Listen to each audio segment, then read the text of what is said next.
about Photoshop, architectural Photoshop. I'm just going to go through some basic techniques you can use to give your images some more punch. If we take this render image that we have here, we can see the initial one look like this. So this is kind of the standard Revit render. I've taken the project from the Revit sample house, and I've just touched it up a little bit. But you can see the problems with this. First problem is the Revit grass. And this is always the same from any 3D image. It looks like an office carpet. You can see the edges of the tiles. It doesn't look real. It's going off in the distance and so on and so on. So this is an image that I would never send to a client because it just looks too unprofessional. It's just like spat out of the software. It's got no treatment to it, and they haven't really thought about the. Can you just let that guy? They haven't really thought out the. Haven't really thought out how the atmosphere that they're trying to create.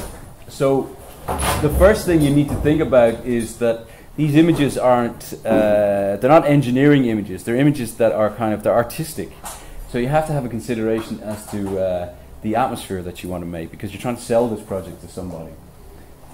The mistake with this render is that when I made the render, I didn't take out the Revit trees or the Revit people. I should have done that, because the quality of the trees and people that they add in there are not really good enough. You don't really have control over the lighting of them or how they affect the scheme. But after about half an hour's work, well, half an hour, 45 minutes in Photoshop, you can come up with something that looks a little bit like this, which is a little bit random in terms of, okay, I picked a random American mountainside idea for the grass. I added in some trees from clip outs and so on, and I added in some people like this. I took out some of the Revit trees, but you can see the quality of the Revit trees here in relation to the ones that you put in Photoshop. You don't have control over them individually, so you can't really control how the image feels. This isn't a great image. The first thing I would say to you is, if you're making your own image, I would spend some time making sure the materials on the building itself are really set up correctly, so that you don't have to go and post-produce them in Photoshop, because that's what takes time.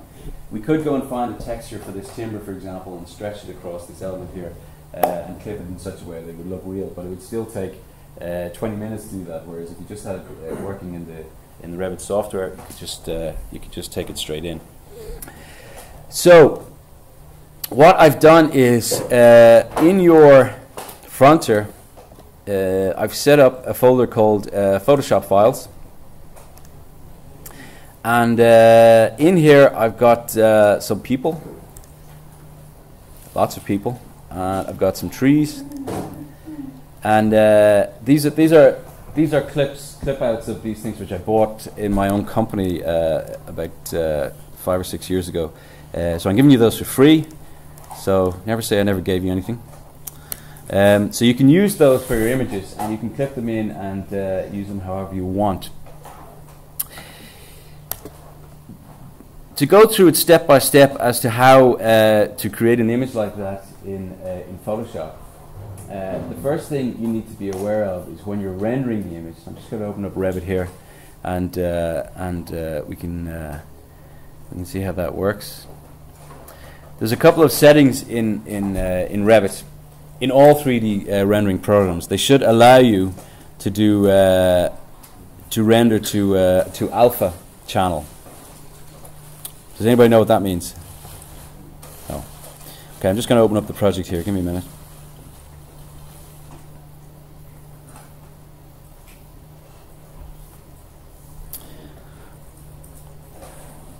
So here I have the sample project from Revit, and this is the image that I'm using. So I basically took the viewpoint from the yard here,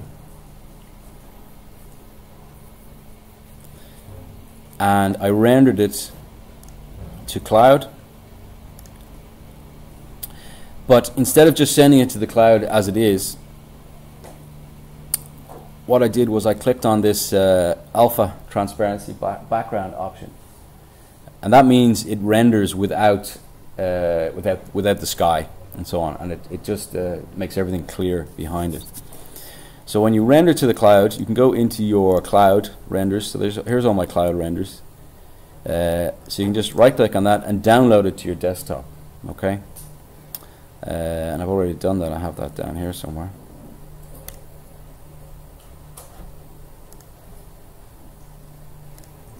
Yeah, that's the one.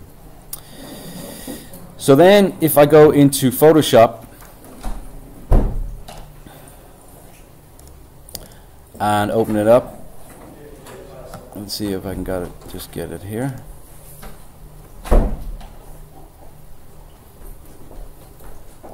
That's the finished one. I'll tell you what I'll do. I'm going to download it again just so I have it on the desktop. Download image.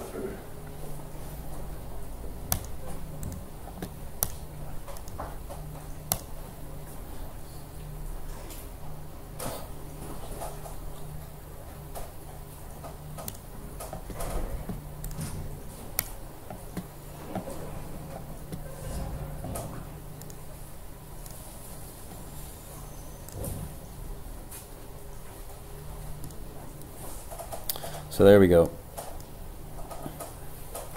So you can see it's got this kind of chessboard pattern behind it, and in Photoshop that means that there's actually nothing there. So I could put an image in there behind it, and it would automatically come through.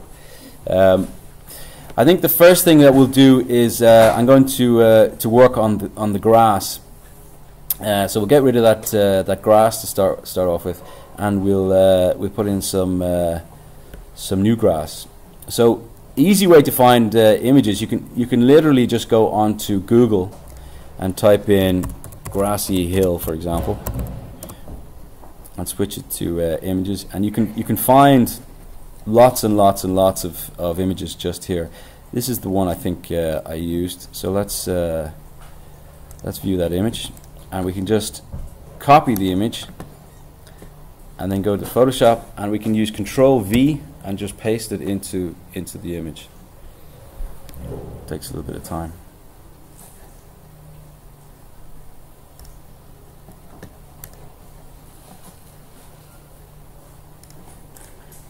Copy image, Control V. There we go. So here we have the image sitting on top of the other one. So I'm just going to play with it a little bit to scale it to kind of the level that we want it to be, so it relates in some way to the image behind. So I'm going to press Control T, which changes to transform, and then I'm going to scale the image down, if this will just let me do that. There we go. Scale it down, and we can move it around until we get something. And I think because if we look at the image behind here, we can see that the slope is coming from the left to the right. So I'm just going to flip this, right click, flip horizontal, so we get the slope more or less going in the same direction. And then I'm going to just stretch it around until we get something that's more or less works.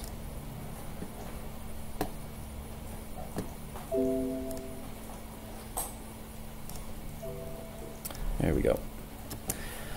So over here on the right we've got the layers, the Photoshop layers. So these are simply like layers of images one on top of the other. So I'm just going to move the one we've just inserted. I'm going to move it underneath the other one. So I just left click and grab it, and so now it's underneath. So we can actually see that the hillside there is now is set up and kind of ready to go. Now, a very important thing about Revit is learning how to make masks. And a mask is, if you think about it, if you're making a painting and you wanted to airbrush a certain area of the painting, this shape for example, you cut out a piece of paper, and you cut out this shape, and then you airbrush the center, and then you take the paper away. That's the principle of a mask, and it's exactly the same in Photoshop. So what we need to do is we need to make a mask that cuts out the grass area here, just so it allows us to see the area behind. So what we can use is this magic wand tool, and what the magic wand tool does is it selects colors based on the settings that you put in here. So we have some settings once we selected, and we have a sample size. So I usually use around about this when we're dealing with grass, because if it's 11 by 11, it selects a certain variation of the color within there, about 11 pixels by 11 pixels.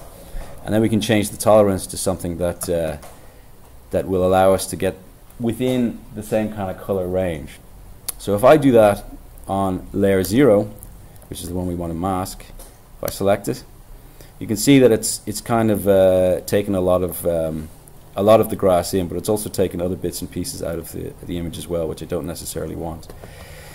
We can also change the sample. If we change the sample, it'll take a slightly different selection, which might be closer to what we want. And we can also hold down the Shift key, and we can add elements to the selection as well. And we can also use the rectangle selection tool and hold down the Alt key, and we can remove things we don't want selected, because we don't want to cut them out of the image. We want to keep them. So you can spend a long time getting this absolutely correct. Let's just do it a little bit fast, just to show you the principle of it.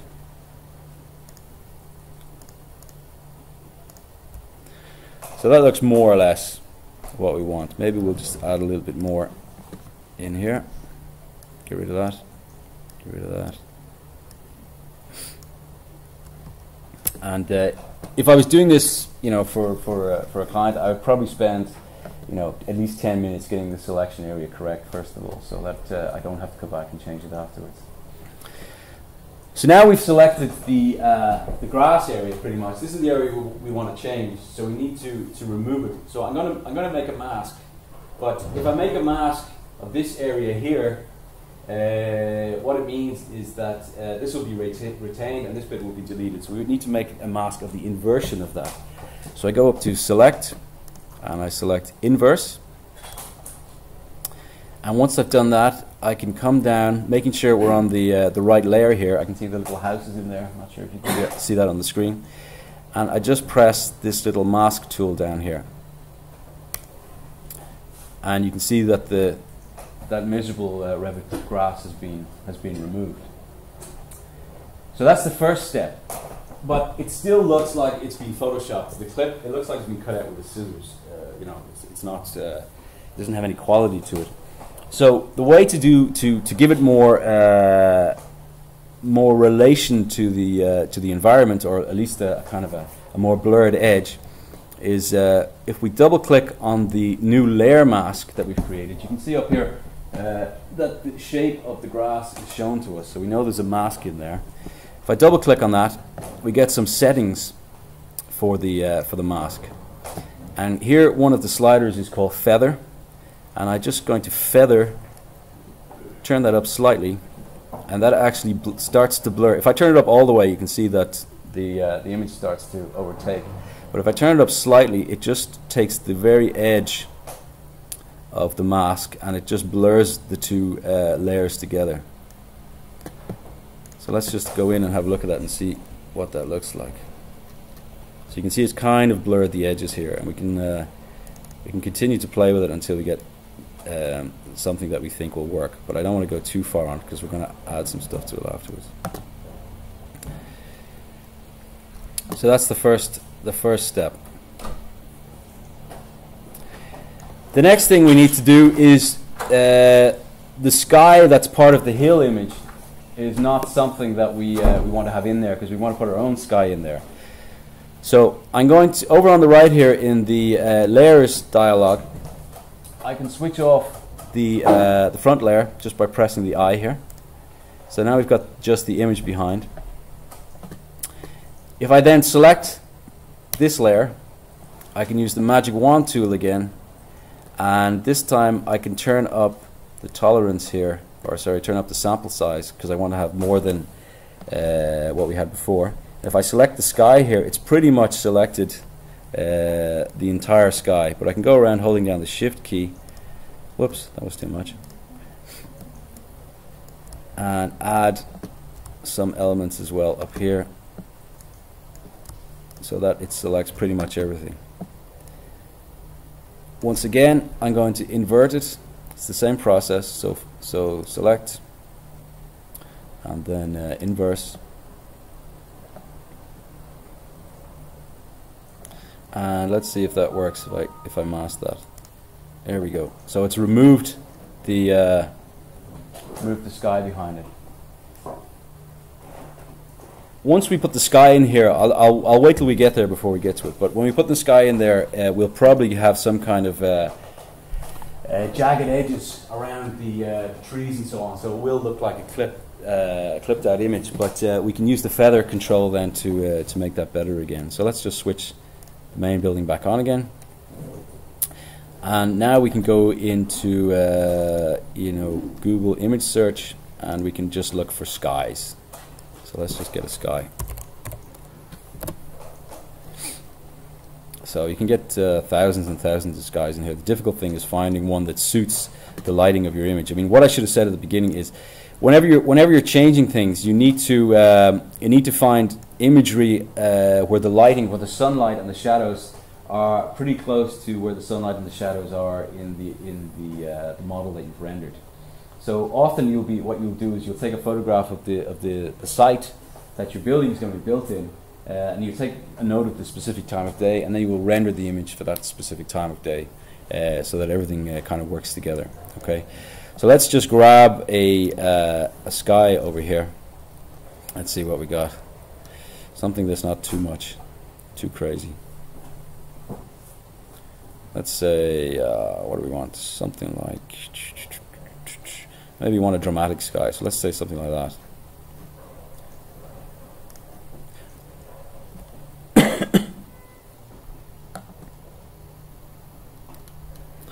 So I'm just going to right click if that works. No. Some of these sites have the images protected, so you might have to find different ones, but let's just see if we can, this one is decent enough resolution. Yeah, that's okay. So now we'll just use Control T again, and we can scale that down manually, or we can type it in at the top. Actually, this has crashed again. Let's give it a minute. There we go.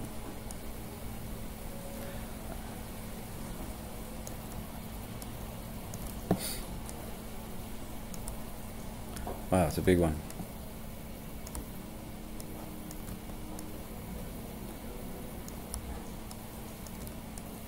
Okay, something like that.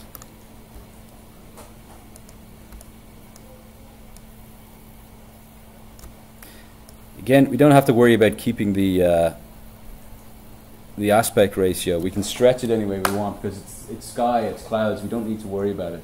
And it's similar for the vegetation. We can stretch things around from side to side. We don't have to worry about that they're being taken out of proportion. If you have people or buildings, you can't stretch them in one axis once, because they go out of proportion.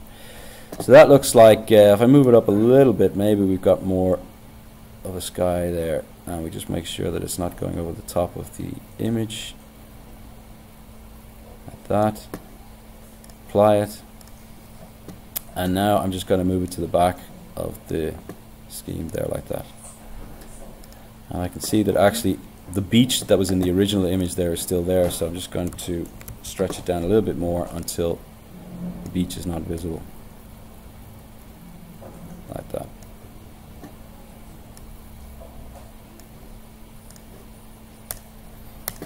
Okay.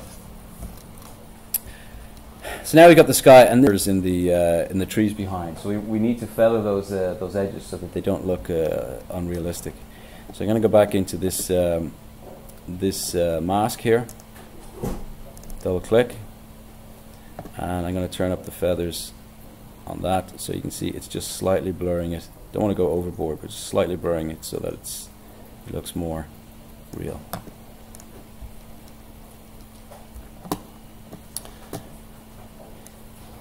And you can see this is an issue that's caused because we've feathered the mask. It actually feathers all the edges of the mask, so it's also feathered the top edge of it. So what I'm just going to do in there very simply is I'm going to go into that image. I'm going to use the rectangle tool, and I'm just going to delete the top part of the image like that. And also, no, not down there. Okay, so that's kind of the basic insertion of all the stuff. We can still use we can still move the images around. Maybe we want to change the way they sit in the view or whatever. It's often a good idea to have a look at the plants that you have at the bottom and see if the scale is correct. If they might seem a little bit overscaled or out of scale or whatever. You might need to stress them around a bit until you get something that looks more realistic. So what I'm going to do next is I'm just going to put in some people. So I'm going to go into my C drive,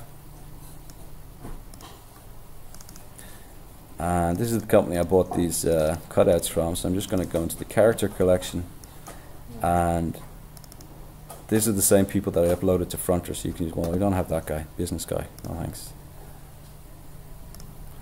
Get him. Let's try and find some people that would. Yeah, okay, these two. Maybe they're on a walk out in the countryside. So what I'm going to do is I'm going to copy them, Control C, and Control V, paste them into the image. And straight away, I'm just going to bring them to the front of the image like that.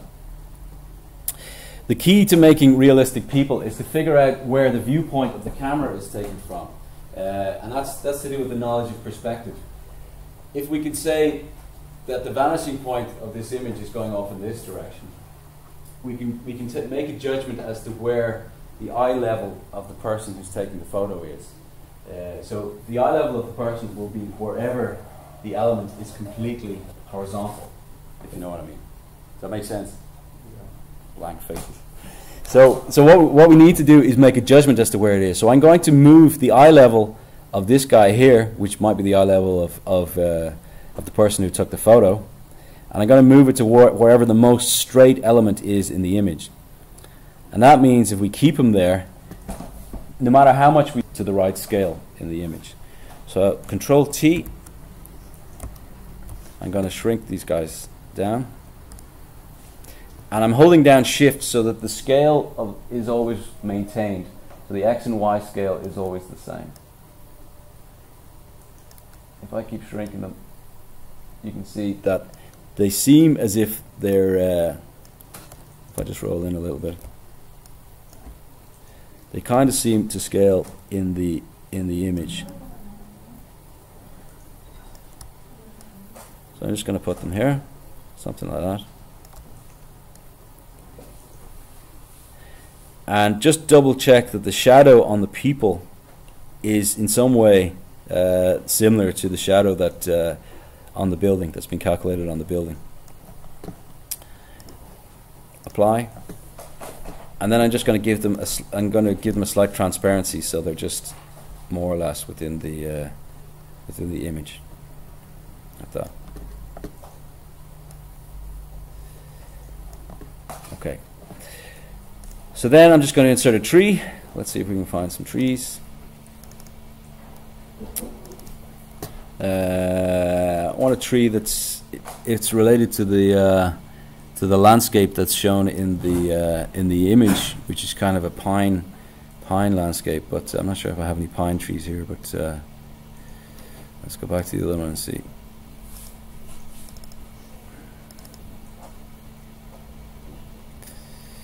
Yeah, okay, not really any decent pine trees in this collection anyway.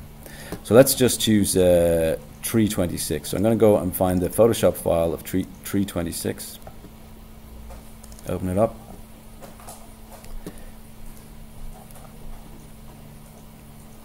I don't know why this is working so slowly, but anyway. Tree 26. open with Photoshop. There we go. So then I'm just going to Control A, Control C for copy, and then Control V to paste the image in, and then Control T to transform. So now we can move this over here.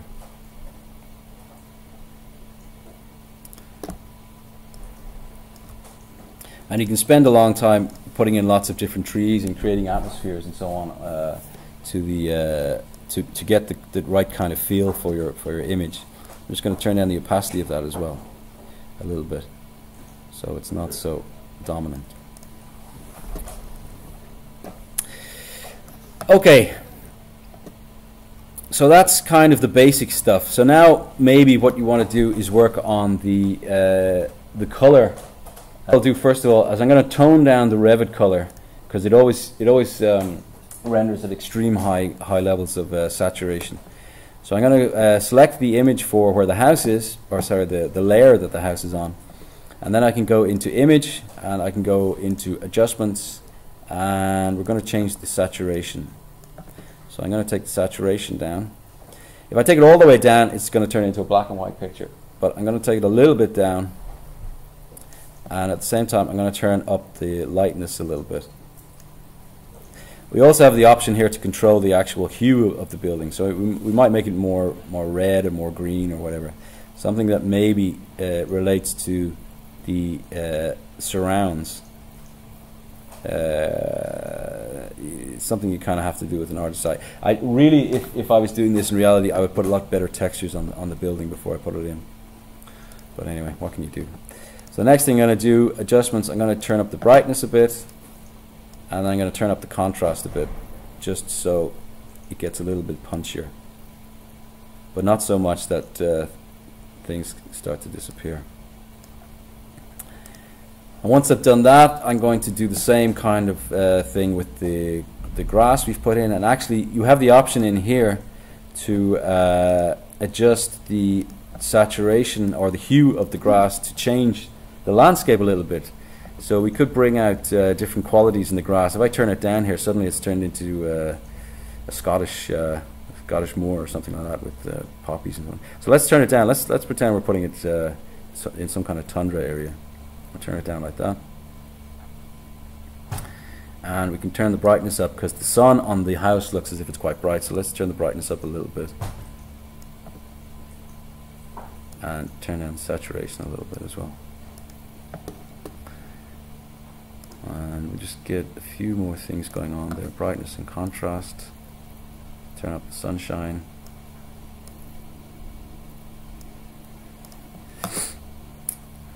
And I'm going to just take the sky actually and just change that, because that's a little bit too hardcore as well. So we just adjust that a little bit.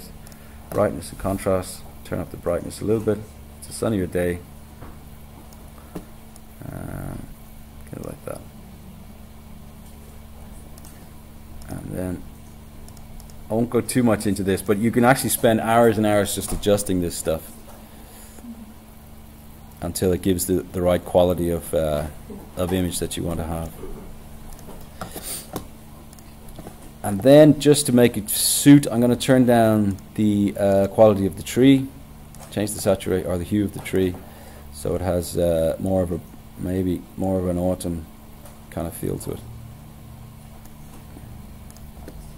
And take down the transparency a little bit like that.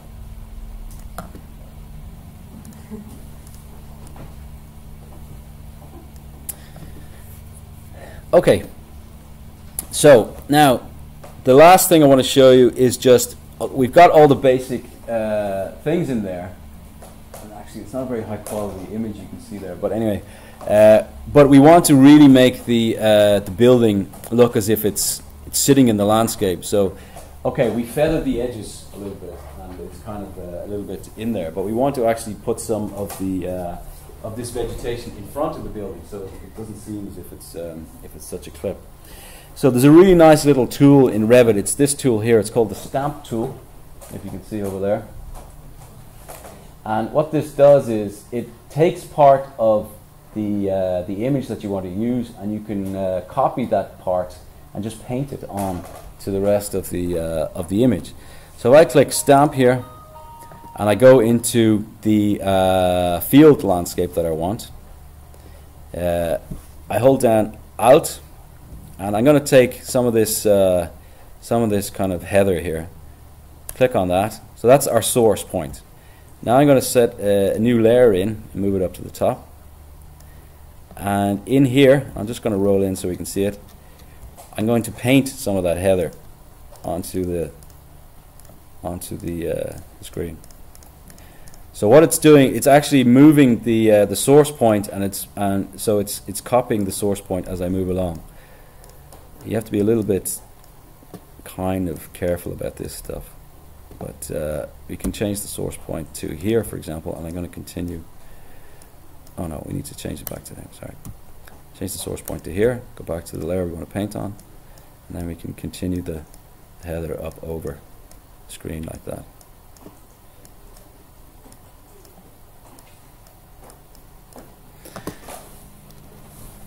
So let's just do a little bit more of that as we run along over here.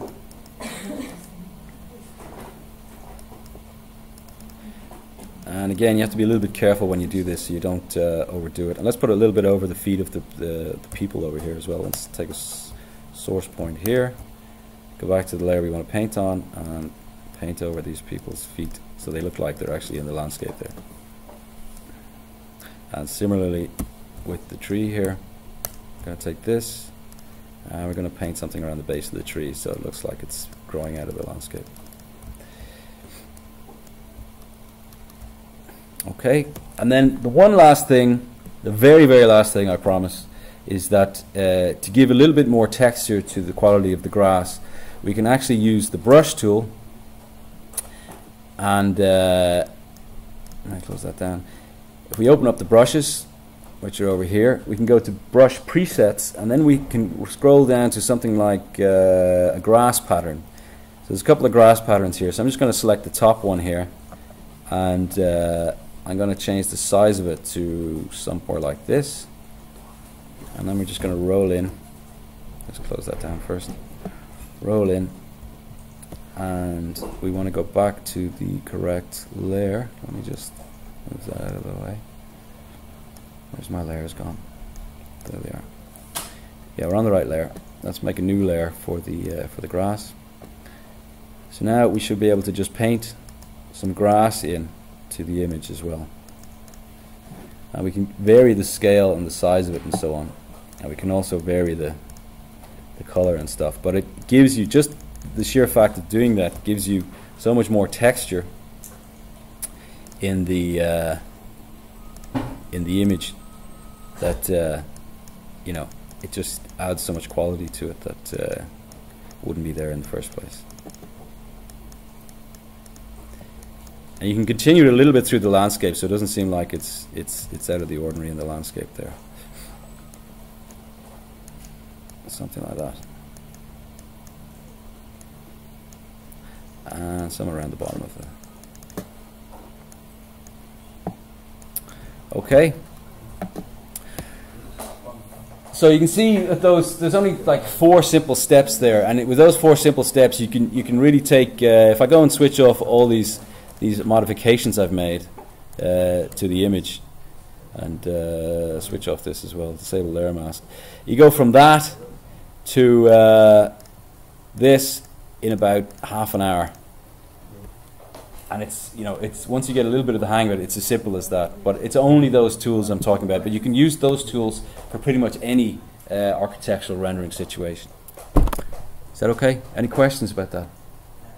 I've made a video of this, so I'm going to put it on your frontier thing, so you can have a look at it again if you want. Yeah. Normally in the Revit you don't insert there trees and people? No, I leave the trees and people out. And this, if you look at it here, the reason for that is these are Revit trees behind. And when you start to work on the lighting and so on, these also go up and down, and the people start to get washed out and so on. So you don't have control over the people. And if you're looking at an image, what people, you know, human beings tend to look at the people in the image, So it means a lot. So if I was to render this, first thing I would do, I'd make high quality materials in Revit, and when I'm rendering in Revit, I would switch off all the trees and all the people so they don't come through, so we have the freedom to add them afterwards. Okay? I'm going to switch the video off there.